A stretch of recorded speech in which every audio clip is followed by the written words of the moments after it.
If you look closely, right back there is the handle of a replica Union cavalry sword that was given to me by one of the coolest people that I know.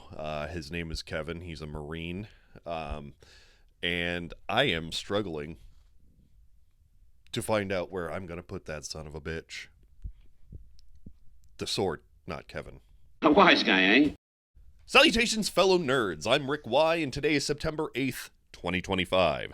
This is the season where baseball gears up for the World Series and American football starts to crank into gear. And while watching television, another conservative started complaining about white culture being threatened. I figured it was finally worth clearing a few things up. You see, there is a lot of fear and confusion out there, and maybe, just maybe, some of those big, masculine, strong white men will finally see why they shouldn't be so anxious or scared. Because if you actually look around this country built by immigrants, it's absolutely saturated with billion-dollar corporations that are anchored in so-called white culture. They're everywhere, woven into daily life so thoroughly that people have stopped recognizing them altogether. Food is one of the clearest examples, since it's a universal form of identity and community for everyone since antiquity. And I want you to really think about it. Cheeseburgers and hot dogs, two staples of the American diet. But they came from Germany. That means every time you've eaten one, you've indulged in white culture. The same goes for French fries and macaroni and cheese. French fries, in particular, entered American cuisine after Thomas Jefferson and his enslaved chef, James Hemings, brought classical French cooking techniques back from Paris in the 1780s. In other words, some of the most quintessentially white American foods are tied directly to chattel slavery.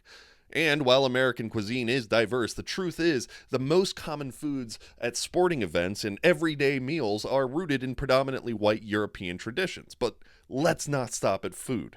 What about language? Conservative lawmakers love to make this point, even if they don't realize it. The most widely spoken language in the United States is English, although it isn't a national language, as that would be unconstitutional, and it's considered so essential that every public school requires proficiency in it to graduate.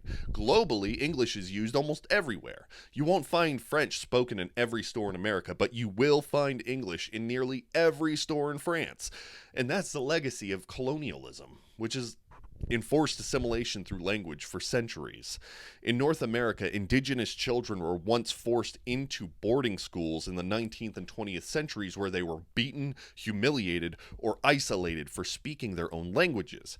And as a result, countless songs, myths, genealogies, and even spiritual concepts, things that don't even exist in English, have been lost forever. When languages die, cultural continuity between generations breaks down. And when we can't communicate or even share a meal, we can't celebrate anything either, which brings us to another key part of culture: holidays. Here in the United States, almost every major holiday has white European roots. Christmas, St. Patrick's Day, Valentine's Day, even Independence Day is about white colonists breaking away from other white colonists, and we still celebrate it with hamburgers and hot dogs. And a lot of people like to try and argue that Christmas isn't white, since Jesus was Middle Eastern. But Jesus didn't celebrate Christmas. Romans did.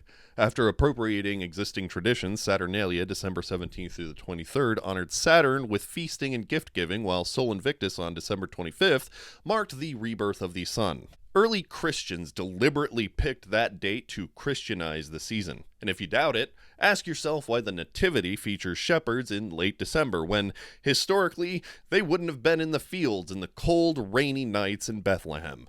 The date doesn't match reality, but it does match the Roman calendar of festivals. But speaking of calendars, let's talk about the days of the week. These actually came from Norse and Roman traditions. Sunday is Sun's Day, Monday is Moon's Day, Tuesday comes from Tu, the Norse god of war, Wednesday is Woden or Odin's Day, Thursday honors Thor, and Friday belongs to Freya. Saturday stands out. It's actually Roman, named after Saturn. The months, meanwhile, are almost entirely Roman. January from Janus, February from the festival of Februa, March from Mars, April from the word to open, May from Maya, June from Juno, and later July and August for Julius Caesar and Augustus. September through December literally means 7th through 10th because the Roman year once began in March. Beyond food, language, and holidays, music is another pillar of American culture. And here, too, the story is steeped in white dominance, even when the sounds came from black innovation. By the early 20th century, popular music revolved around swing, big band, crooner ballads, R&B, and country. Swing came out of black jazz communities with legends like Duke Ellington and Count Basie, yet white names like Benny Goodman and Glenn Miller became the faces of the genre. Crooner ballads were dominated by Sinatra and Crosby, even as black vocalists like Nat King Cole, Ella Fitzgerald, and Billie Holiday were struggling against segregated charts and limited airplay. Rhythm and blues was driven by black artists like Ruth Brown, Louis Jordan, and Sister Rosetta Tharpe. But their songs were often sanitized and covered by white singers like Pat Boone, who charted higher with watered-down versions.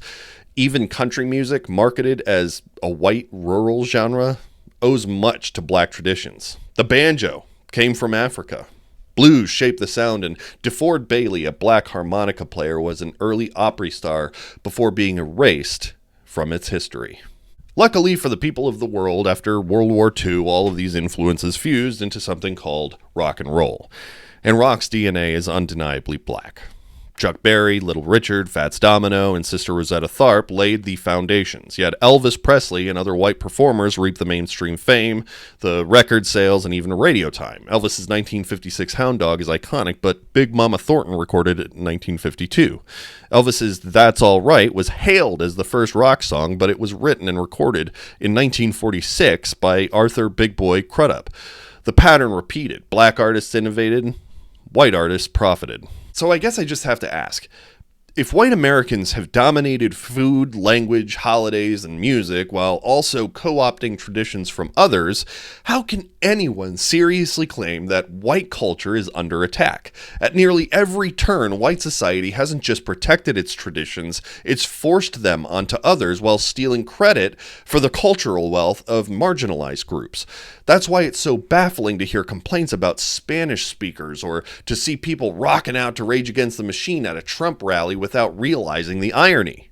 So maybe it only sinks in when it comes from a pair of blue eyes and European heritage. If that's the case, let me put it bluntly. This was never a white country. You're not being replaced in a place where you were never welcome. And to borrow your own phrase, if you don't like it, you can get out.